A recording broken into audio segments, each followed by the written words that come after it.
Mais il joue aussi au malin jusque-là. Mais Sassou Nguesso, c'est un vieux qui va aller mourir comme Mobutu en exil. Retenez-le. S'il... Aujourd'hui aussi, c'est un autre jour. Là. Le monde part en couille. Non. J'ai du mal à imaginer regarde ces trucs-là. J'ai même pas fini avec les filles. C'est les garçons qui maintenant qui... Oh.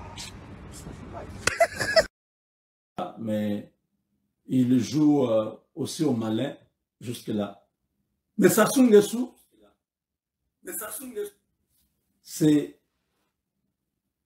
un vieux qui va aller mourir comme Mobutu en exil. Retenez-le. S'il... Mamma mia, qu'est-ce qu'il est écrit ici?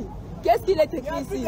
Contribution populaire 100 francs pour le soutien à la candidature du patriarche DSN du 1er août au 12 octobre 2025. Ah, pour le président! Il n'y a plus d'argent, c'est fini. Même la partie au pouvoir. Oh! S'en fout! Mais l'argent va où? Tout l'argent là, ça va où? Non! Ça devenait l'argent à la population. Maman, ça se va big gay. Yeah!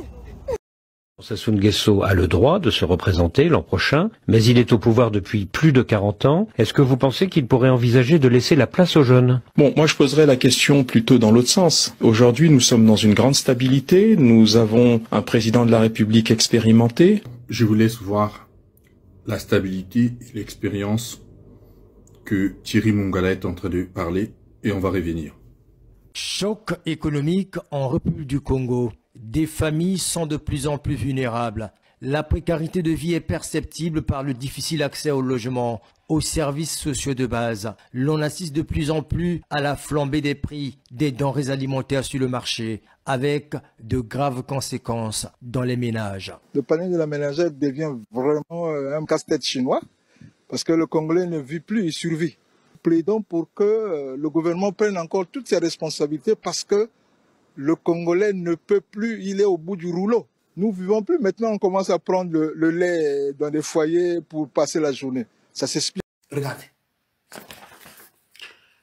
Une importante cargaison d'armes et d'équipements militaires du Congo saisie au Brésil. L'ordre a été donné par le département d'État américain aux autorités brésiliennes qui l'ont exécuté à la lettre et fait saisir une importante cargaison d'armes à destination de Pointe-Noire via le port de Luanda.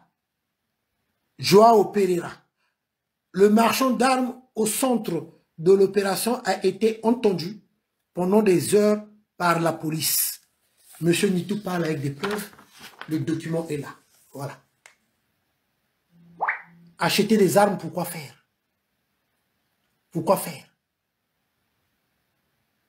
Voilà. Je continue.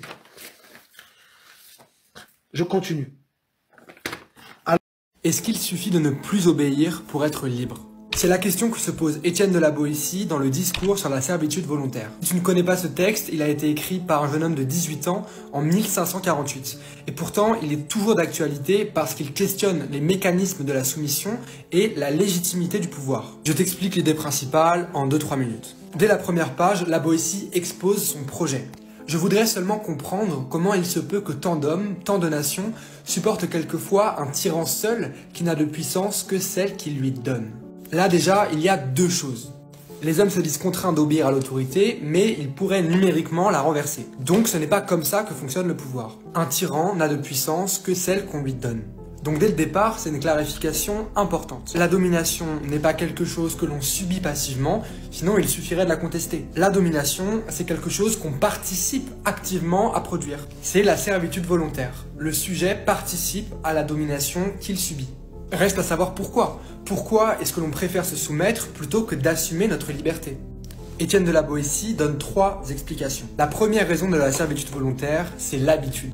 Par la tromperie ou la violence d'un tyran, mais aussi la lâcheté et la médiocrité de certaines personnes, la tyrannie s'installe.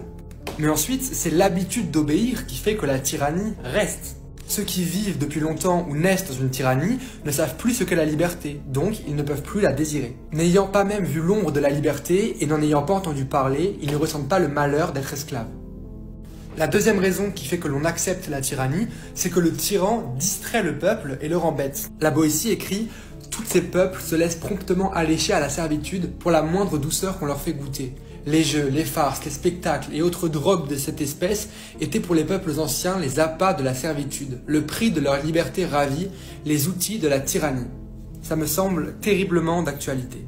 Et la troisième raison pour laquelle on se laisse soumettre, c'est que les tyrans usent d'artifices pour paraître plus intelligents, plus importants et donc plus légitimes à avoir le pouvoir. Et ça aussi, c'est très d'actualité.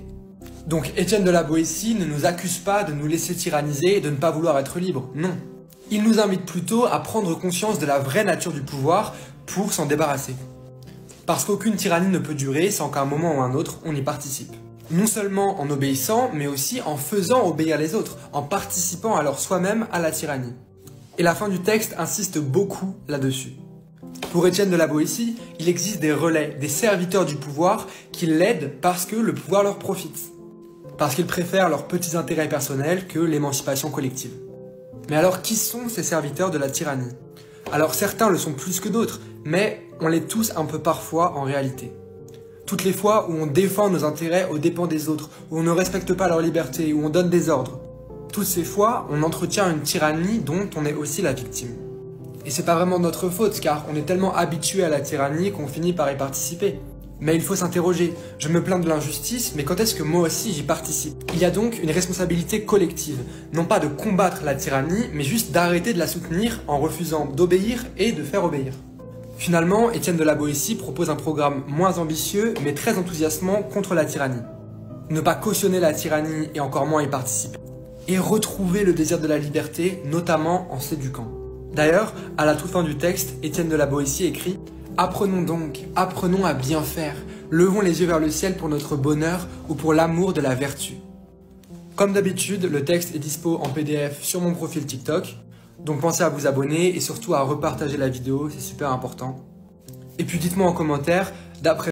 Mais il joue aussi au malin jusque-là. Mais Sassou Nguesso, c'est un vieux qui va aller mourir comme Mobutu en exil. Retenez-le. S'il...